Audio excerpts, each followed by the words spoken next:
बिस्मिल्लाहिर्रहमानिर्रहीम। अस्सलाम वालेकुम स्टूडेंट्स, कैसे हैं आप सब। तो अब हमने स्टार्ट करना है लेक्चर नंबर 30 और एक्सरसाइज नंबर 2.5 है। इसका क्वेश्चन नंबर 2 स्टार्ट करेंगे, जिसमें हम लोगों ने कॉन्जुगेट को करना है, मतलब कॉन्जुगेट का वहाँ पे काम आएगा। तो पहले पढ़ लेते हैं कि कॉन्जुगेट हमारे पास होता क्या है। The conjugate is where you change the sign in the middle of two terms. मैंने बोर्ड पे डेफिनेशन लिखी है कि कॉन्जुगेट हमारे पास वो है जब हम लोग एक दो टर्म्स के दरमियान का मिडिल का जो साइन होता है उसको चेंज कर दें। कोई भी हमारे पास इक्वेशन गिवन है, उसमें टू टर्म्स हैं, तो दरमियान में जो भी साइन होगा हमारे पास, मिडिल का जो भी साइन होगा, उसको अगर हम चेंज कर देंगे तो वो हमारे पास कॉन्जुगेट कहलाएगा।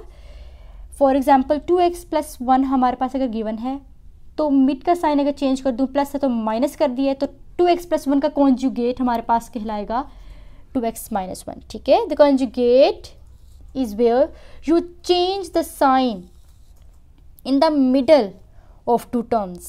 ठीक है, तो वो हमारे पास कॉन्जुगेट होगा।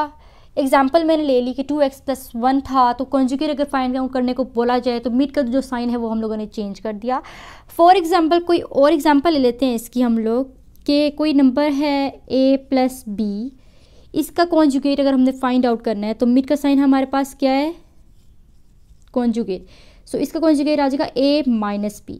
ठीक हो गया, इसका कॉन्जुगेट क्या आ गया, a-b आ गया हमारे पास। इसी तरह से अगर हमारे पास कोई नंबर हो गया 5y² + 3, तो इसका कॉन्जुगेट अगर फाइंड आउट करने को कहा जाए तो वो किस तरह से निकलेगा हमारे पास, वो आ जाएगा 5y² - 3। ठीक है, तो 5y² + 3 का कॉन्जुगेट क्या होगा, 5y² - 3। तो ये तो डेफिनेशन हो गया हमारे पास कॉन्जुगेट की।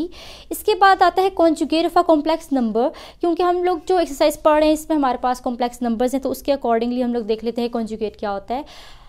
लिखा है कि if we change iota to minus iota in z = a + b iota. अगर हम अयोटा को चेंज करते हैं माइनस अयोटा में, मतलब अयोटा की वैल्यू जो साइन है अयोटा का, उसको अगर हमने चेंज कर दिया है a + b अयोटा, हमारे पास इक्वेशन है उसमें से अयोटा को अगर हम लोगों ने नेगेटिव कर दिया, we obtain another complex number, हमारे पास कोई और कॉम्प्लेक्स नंबर आ जाएगा z = -b अयोटा। ऐसा ही है ना, मतलब अयोटा, यहाँ पे अयोटा का साइन अगर हम चेंज कर रहे हैं तो माइनस बन जाएगा, तो a - b अयोटा आएगा हमारे पास। ये कहलाता है कॉम्प्लेक्स कॉन्जुगेट ऑफ z, मतलब z की इक्वेशन थी ये, तो ये कहलाता है कॉम्प्लेक्स कॉन्जुगेट ऑफ z, और हम इसे डिनोट करते हैं बाद में z बार से। ठीक है, तो ये हमारे पास z बार से हम इसको डिनोट कर दिया। If we change iota to minus iota in z = a + b iota. अगर a + b अयोटा हमारे पास कोई इक्वेशन है, उसमें हम लोगों ने अयोटा की वैल्यू, अयोटा का अगर साइन हम चेंज कर रहे हैं, यहाँ प्लस साइन है, माइनस कर रहे हैं ऐसे, तो ये चीज़ कहलाती है, मतलब a - b अयोटा कहलाता है कॉम्प्लेक्स कॉन्जुगेट ऑफ z, क्योंकि z के इक्वल हम लोगों ने इस इक्वेशन को लिया हुआ है, और इसको हम डिनोट करते हैं z बार से। पढ़ते किस तरह है, z के ऊपर लाइन जो लगती है इसको बोलते हैं z बार। सो ये कॉन्जुगेट हो गया हमारे पास कॉम्प्लेक्स नंबर का। इसको मज़ीद क्लियर कर लेते हैं हम लोग।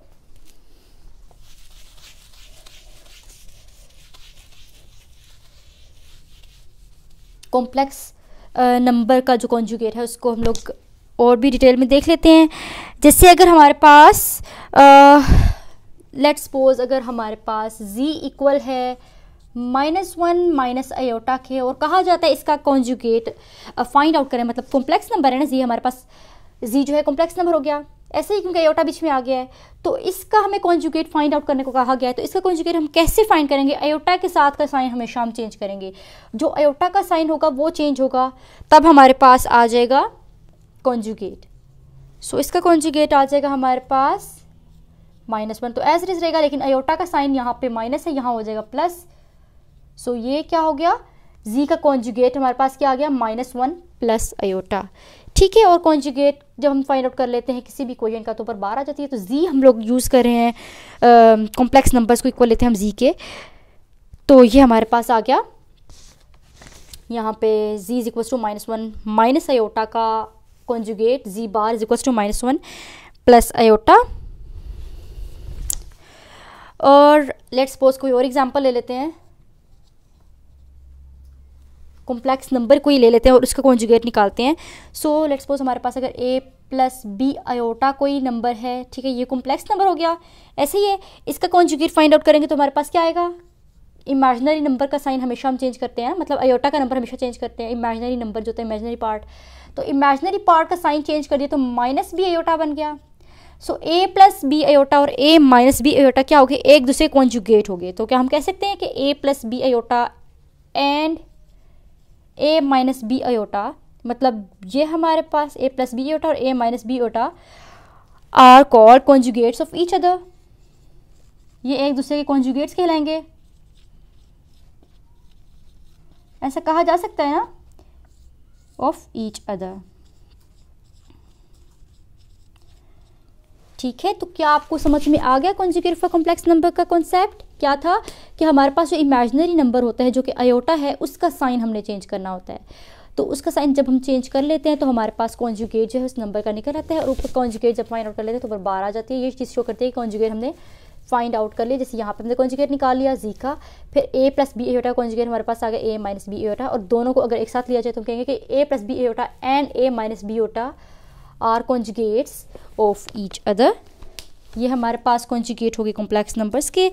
अब क्वेश्चन नंबर 2 जो है उसे स्टार्ट करते हैं। क्वेश्चन नंबर 2 में हमारे पास क्या है, right the conjugate of the following numbers. तो अभी हमने कॉन्जुगेट के बारे में पढ़ा है कि कॉन्जुगेट हम किस तरह से निकालते हैं, होता क्या है। तो यहाँ पे हमने क्या करना है, कुछ नंबर्स की वन है, कॉम्प्लेक्स नंबर्स हैं हमारे पास, उनके कॉन्जुगेट्स जो हैं वो लिखने, मतलब फाइंड आउट करने हैं। फर्स्ट पार्ट में क्या है 2 + 3 आयोटा। तो मैंने आपको बताया था कि कॉन्जुगेट हमने जब किसी नंबर का निकालना होता है तो कॉम्प्लेक्स नंबर्स में जब कॉन्जुगेट निकालना होता है तो उसमें जो इमेजिनरी नंबर है, इमेजिनरी पार्ट, उसका साइन चेंज करते हैं, ऐसा ही है। तो सबसे पहले हमने लेट्स सपोज कर लिया कि हमारे पास जो गिवन है कॉम्प्लेक्स नंबर ये जी के इक्वल है। सो जी इज इक्वल्स टू 2 + 3 आयोटा। जब जी के इक्वल ले लिया, इसके बाद हमने क्या करना है, अब हमने इसका कॉन्जुगेट जो है फाइंड आउट करना है। सो इमेजिनरी पार्ट हमारे पास कौन सा है, 3 आयोटा वाला इमेजिनरी पार्ट है, ये हमारे पास क्या है इमेजिनरी पार्ट। तो कॉन्जुगेट मैंने आपको बताया, कॉन्जुगेट जब फाइंड करना हो तो इमेजिनरी पार्ट का जो है साइन चेंज कर देंगे, ये हमारे पास रियल पार्ट है।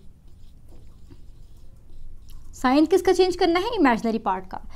तो हमारे पास क्या बन जाएगा, जी बार आ जाएगा 2 - 3 आयोटा, और ये आ गया हमारे पास आंसर, क्योंकि हम लोगों ने कॉन्जुगेट्स जो थे वो फाइंड आउट करके लिखने थे। फिर हमारे पास पार्ट 2 है 3 - 5 आयोटा, इसको भी जी की इक्वल लिया सबसे पहले, z is equals to 3 - 5 iota. Again 3 हमारे पास रियल पार्ट है और 5 आयोटा हमारे पास इमेजिनरी पार्ट है, तो इमेजिनरी पार्ट का साइन चेंज कर देंगे जो कि बन जाएगा 5 आयोटा। तो ये हमारे पास आंसर आ गया। 3 - 5 आयोटा का कॉन्जुगेट आ गया 3 + 5 आयोटा। अब है माइनस आयोटा पार्ट 3 में। तो देखिए पार्ट 3 में हमारे पास इमेजिनरी पार्ट ही गिवन है, रियल पार्ट गिवन नहीं है, क्योंकि रियल पार्ट हमारे पास 0 है, ठीक है, और इमेजिनरी पार्ट हमारे पास क्या है माइनस। इसका हमने कॉन्जुगेट फाइंड आउट करना, तो सबसे पहले जी के इक्वल ले लिया माइनस आयोटा को, तो इसको हम ऐसे भी लिख सकते हैं कि जी इज इक्वल्स टू 0 - आयोटा, मतलब 0 हमारे पास क्या हो गया है, रियल पार्ट हो गया है, क्योंकि रियल पार्ट कुछ भी नहीं था हमारे पास, इसलिए हमने कह दिया कि रियल पार्ट अगर कुछ भी नहीं है मतलब 0 है। और ये आयोटा जो है, मतलब आयोटा के साथ जो कोफिशिएंट होगा 1 होगा, तो वो हमारे पास इमेजिनरी पार्ट होगा, इसका इमेजिनरी पार्ट हो जाएगा, मतलब 1 जो होगा, ठीक है, कुछ भी नहीं है ना, मतलब 1 है। और अगर हमने इसका निकालना है कॉन्जुगेट फाइंड आउट करना है, यहाँ पे लिख लेते हैं इस वाले का answer. So z is equals to हमारे पास कॉन्जुगेट का z is equals to minus iota. Conjugate निकालेंगे तो इमेजिनरी पार्ट का साइन चेंज होगा, वो चेंज हो जाएगा तो आ जाएगा आयोटा, और ये हमारे पास इसका आंसर आ गया। और z बार से हम लोगों ने इसको डिनोट कर दिया है, ठीक है। इसी तरह से पार्ट 2 में भी हमारे पास जब हम लोगों ने कॉन्जुगेट निकाला तो z बार आ जाएगा, राइट। फोर्थ पार्ट अब क्या है हमारे पास, let z is equals to -3 + 4 iota. अब इसका कॉन्जुगेट फाइंड आउट करना है, तो z bar is equals to -3, imaginary part का साइन चेंज होकर -4 आयोटा बन गया, तो ये आंसर आ गया। फिर फिफ्थ पार्ट में भी z की इक्वल लिया -4 - आयोटा। जब इसका हम लोग लेंगे कॉन्जुगेट फाइंड आउट करेंगे तो z बार आ जाएगा is equals to -4, imaginary part का साइन चेंज होकर प्लस आयोटा बन गया, ये आंसर आ गया। मतलब ये कॉन्जुगेट निकल आया हमारे पास, ठीक हो गया। इसका कॉन्जुगेट ये निकला, यहाँ पे ये निकला है, वहाँ पे उसका हमारे पास ये कॉन्जुगेट निकला है थर्ड पार्ट का। और सेकंड पार्ट का हमारे पास वो z bar is equal to 3 + 5 iota, वो z bar is equal to -3 iota first part का हमारे पास निकला है। देन आ जाता है हमारे पास सिक्स्थ, इसको भी z के इक्वल है सबसे पहले आयोटा -3। अब इसका निकालना है कॉन्जुगेट, मतलब z का कॉन्जुगेट फाइंड आउट करना है, तो z bar is equals to imaginary part का साइन चेंज कर देंगे तो माइनस आयोटा बन गया और -3 एज इट इज़, और ये हमारे पास आयोटा -3 का जो है वो कॉन्जुगेट आ गया माइनस आयोटा -3। यहाँ पे हमारा क्वेश्चन नंबर 2 कंप्लीट हो गया है। अब क्वेश्चन नंबर 3 देखते हैं। तो अब हमारे पास क्वेश्चन नंबर 3 है और इसमें क्या करना है, right the real and imaginary part of the following numbers. Again हमारे पास कॉम्प्लेक्स नंबर दिए हुए हैं और कहा गया है कि रियल और इमेजिनरी उनके पार्ट्स हमने अलग करने लिखने हैं, रियल एंड इमेजिनरी पार्ट्स जो है हम लोगों ने इनके मेंशन करने हैं, लिखने हैं, ठीक है। तो फर्स्ट पार्ट हमारे पास है 1 + आयोटा। तो मैंने आपको जब स्टार्ट किया था ये वाला कॉम्प्लेक्स नंबर्स वाला टॉपिक स्टार्ट किया था तो मैंने बताया था आपको कि a + b आयोटा हमारे पास कॉम्प्लेक्स नंबर है, और कॉम्प्लेक्स नंबर हमारे पास कैसे बनता है, कंबाइन करके बनता है रियल पार्ट को और इमेजिनरी पार्ट को। तो रियल पार्ट हमारे पास ये वाला होता है और इमेजिनरी पार्ट वो होता है जो हमारे पास जिसमें आयोटा आ जाता है, ठीक है। तो आयोटा जिसमें आ जाता है वो तो इमेजिनरी नंबर होगा, उसके अलावा जो नंबर होता है वो सारा हमारे पास रियल नंबर बन जाता है। अब जैसे कि हमारे पास सोल्यूशन क्वेश्चन गिवन है, उसका सोल्यूशन कैसे होगा कि 1 + आयोटा गिवन है जब, तो सबसे पहले तो ये स्टेप करेंगे हम लोग इक्वल ले लेंगे। लेट्स सपोज हमने ले लिया इक्वल z के इक्वल ले लिया 1 + आयोटा को, ठीक है। जब इक्वल ले लिया z के, अब हम लोगों ने कहना है कि इसमें से रियल पार्ट कौन सा है, इमेजिनरी पार्ट कौन सा है। मैंने लिखा रियल पार्ट जो है मेरे पास z का वो है 1 और इमेजिनरी पार्ट जो है मेरे पास z का वो भी है 1। कैसे, अच्छा RE से मुराद है रियल नंबर, मतलब रियल पार्ट z का जो कि 1 है, ठीक है, ये रियल पार्ट हो गया एक ही जगह पे। फिर IM से मुराद कि imaginary number of z, iota coefficient हमारे पास क्या है 1 है, तो इमेजिनरी पार्ट हमारे पास हो जाएगा 1, ठीक है। इसी तरह से हमारे पास सेकंड पार्ट भी हम देख लेते हैं, इसको भी z के इक्वल ले लेते हैं कि z is equals to -1 + 2 iota. अब जो इसका रियल पार्ट है हमारे पास उसको हम लोगों ने किस तरह से लिखना है, RE और ब्रैकेट्स में z करके। तो रियल पार्ट हमारे पास क्या है -1 है, तो इसका रियल पार्ट आ जाएगा -1। फिर हमारे पास इमेजिनरी नंबर कैसे लिखेंगे, IM ब्रैकेट्स में z, इमेजिनरी नंबर्स को डिनोट करिए ये चीज़। अब आयोटा का कोफिशिएंट क्या है 2, तो 2 हमारे पास इमेजिनरी नंबर हो गया है, ठीक है। तो इस तरह से हम लोग जो है पॉइंट आउट करेंगे रियल पार्ट को और इमेजिनरी पार्ट को किसी भी कॉम्प्लेक्स नंबर में से। ये भी सेकेंड पार्ट भी हो गया हमारे पास। अब देख लेते हैं थर्ड पार्ट को। थर्ड पार्ट को भी हमने क्या किया, z की इक्वल लिया सबसे पहले, तो z is equals to -3 iota + 2। अब इमेजिनरी और नंबर मतलब इमेजिनरी पार्ट और रियल पार्ट को देखना है, तो रियल पार्ट हमने लिखा RE × z। रियल पार्ट में हमारे पास आ जाएगा -3 आयोटा, तो हमारे पास नहीं होगा रियल में क्योंकि ये इमेजिनरी नंबर हो गया। ये हमारे पास हो गया है रियल पार्ट, सो 2 हमारे पास रियल पार्ट में आ गया। इमेजिनरी नंबर में हमारे पास क्या आएगा, इमेजिनरी पार्ट है -3, क्यों, क्योंकि आयोटा का कोफिशिएंट हमारे पास -3 है, तो ये हमारे पास इमेजिनरी नंबर में हमने -3 लिख दिया और रियल नंबर हमारे पास रियल पार्ट जो है इस कॉम्प्लेक्स नंबर का ये हो गया, ठीक है।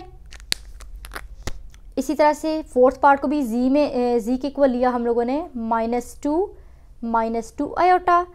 अब रियल पार्ट को हम लोगों ने डिटर्मिन करना है, यहाँ से आइडेंटिफाई करना है, तो रियल पार्ट ऑफ z हमारे पास कौन सा है -2 और इमेजिनरी पार्ट हमारे पास z का कौन सा है -2, क्योंकि आयोटा के साथ तो कोफिशिएंट है वो भी -2 ही है, माइनस के साथ है, और जो उसके अलावा नंबर है हमारे पास वो भी -2 है, तो ये हमारे पास रियल पार्ट हो गया और इमेजिनरी पार्ट ये वाला हो गया। इनको हम लोग हाईलाइट कर देते हैं बॉक्स बना के।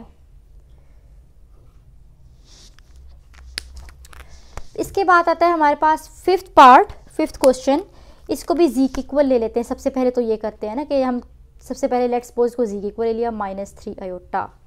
अब देखिए इसमें हमारे पास रियल पार्ट नहीं है, इसका मतलब क्या एग्जिस्ट नहीं करता, नहीं, कॉम्प्लेक्स नंबर तो हमारे पास बनता ही रियल और इमेजिनरी पार्ट को कंबाइन करके है, ऐसा ही है। सो b आयोटा वाली टर्म तो हमारे पास है, a वाली नहीं है, तो उसकी जगह पे लिख देते हैं 0, राइट। सो अब रियल पार्ट हमारे पास क्या होगा, z का रियल पार्ट हमारे पास हो जाएगा 0, z का रियल पार्ट क्या हो जाएगा 0 और इमेजिनरी पार्ट क्या हो जाएगा -3, क्योंकि आयोटा का कोफिशिएंट हमारे पास -3 है और ये हमारे पास 0 जो है रियल पार्ट हो गया। सो ये रियल पार्ट हो गया हमारे पास z का और ये इमेजिनरी पार्ट हो गया हमारे पास z का। ठीक हो गया। देन 6th पार्ट आ जाता है। अब 6th जो हमारे पास पार्ट है इसमें भी रियल जो है, सबसे पहले तो z इक्वल लिया, z is equals to 2 plus 0 iota. तो रियल पार्ट ऑफ z हमारे पास आ जाएगा 2, ठीक है, ये हमारे पास रियल पार्ट हो गया। और इमेजिनरी पार्ट ऑफ जो z है वो हो जाएगा 0, क्योंकि जो आयोटा है उसका कोएफिशिएंट हमारे पास 0 है। सो ये इमेजिनरी पार्ट हो गया। सो पार्ट 6 में भी हमने रियल पार्ट और इमेजिनरी पार्ट को जो है वो डिटर्मिन कर लिया है। यहाँ पे हमारे पास जो क्वेश्चन नंबर 3 है एक्सरसाइज नंबर 2.5 का, वो भी कंप्लीट हो गया है। इसमें हम लोगों ने जो है डिटर्मिन किया है, फाइंड आउट किया है कॉम्प्लेक्स नंबर में से रियल पार्ट और इमेजिनरी पार्ट को। क्वेश्चन नंबर 4 स्टार्ट करते हैं। अब हमारे पास रह गया क्वेश्चन नंबर 4 एक्सरसाइज का, तो इसे स्टार्ट करते हैं। क्वेश्चन नंबर 4 में हमारे पास क्या कहा गया है, find the value of x and y if x plus iota y plus 1 is equals to 4 minus 3 iota. अगर हमारे पास ये कुछ इक्वेशन सी गिवन है, इसको अगर हम लोगों ने सॉल्व करना है तो इसमें से हमने x और y जो अननोन वेरिएबल्स हैं इनकी वैल्यूज को फाइंड आउट करना है। और ये हमारे पास बोथ साइड्स पे कॉम्प्लेक्स नंबर्स गिवन है। तो इसका सोल्यूशन हम किस तरह से स्टार्ट करेंगे, पहले तो हम इसे अरेंज कर लेते हैं। हमारे पास क्या गिवन है, x plus iota y plus 1 equal है 4 माइनस 3 आयोटा के। अब ऐसे करते हैं, लेफ्ट साइड पे हमारे पास जो सिंपल नंबर्स हैं आयोटा के बगैर वाले रियल नंबर्स हैं, रियल पार्ट्स, उनको साथ में लिख लेते हैं। जैसे कि x और 1 हमारे पास जो है इनके साथ आयोटा नहीं है, तो इन दोनों को एक साथ लिख लिया x प्लस 1 को। और आयोटा वाला जो आयोटा y है इसको लेफ्ट साइड पे लिख लिया, लेफ्ट मोस्ट साइड पे। ठीक हो गया। फिर हमारे पास इक्वल्स टू 4 माइनस 3 आयोटा इस साइड पे राइट हैंड साइड पे लिख लिया। अच्छा हमारे पास ये हमारे पास राइट हैंड साइड थी, राइट है मोस्ट राइट हैंड साइड, और ये हम लोगों ने राइट साइड पे ये वाली लिख ली। अब हमारे पास क्या है, x plus 1 plus iota y equal है 4 माइनस 3 आयोटा के। इसमें से हमारे पास ये जो x प्लस 1 है ये हमारे पास है रियल पार्ट, जबकि आयोटा वाला हमारे पास इमेजिनरी पार्ट है लेफ्ट साइड पे। इसी तरह से राइट साइड पे भी हमारे पास 4 जो है ये रियल पार्ट है और माइनस 3 आयोटा जो हमारे पास इमेजिनरी पार्ट में आ जाता है। अब हमने करना क्या, यहाँ पे हम x और y की वैल्यूज को किस तरह से निकाल सकते हैं। हम ऐसे करते हैं कि हम लोग कंपैरिजन कर लेते हैं रियल और इमेजिनरी पार्ट्स का। तो लिखते हैं by comparing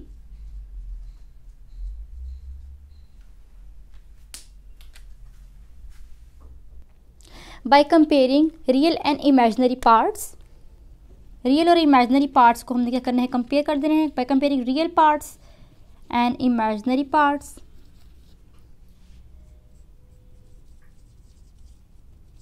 imaginary parts, so real parts में हमारे पास कौन से हैं, यहाँ पे लेफ्ट साइड पे हमारे पास x प्लस 1 जो है ये रियल पार्ट है और राइट साइड पे हमारे पास 4 रियल पार्ट है।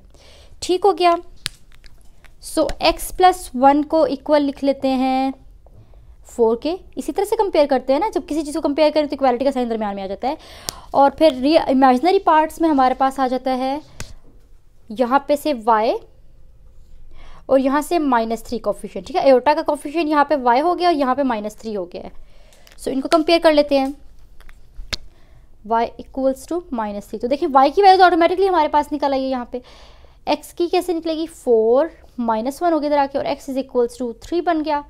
सो यहाँ y हमारे पास इक्वल आया है -3 के और x जो है वो इक्वल आ गया है 3 के। तो x और y की वैल्यूज़ हमारे पास इस तरह से जो है हमने निकाल ली हैं। क्वेश्चन में यही कहा गया था कि find the value of x and y if, ये हमारे पास इक्वेशन है, तो हम लोगों ने इनकी वैल्यूज़ निकालनी है। हमारे पास x इक्वल्स टू 3 और ये y इक्वल्स टू -3 आ गया है। तो यहाँ पे हमारा क्वेश्चन नंबर 4 कंप्लीट हो गया है। उम्मीद है आपको ये सारा जो सोल्यूशन है पूरी एक्सरसाइज समझ में आ गई होगी। अगर आपको कोई क्वेश्चन, कोई क्यूरी हो तो कमेंट सेक्शन में आप मुझसे पूछ सकते हैं। अगर आप मेरे चैनल पे नए हैं तो मेरे चैनल को सब्सक्राइब करें, अपने फ्रेंड्स के साथ शेयर करें और बेल आइकन पे क्लिक करें ताकि आने वाली हर न्यू वीडियो का नोटिफिकेशन आप तक पहुंच जाए। तो न्यू वीडियो आने तक के लिए अल्लाह हाफिज़।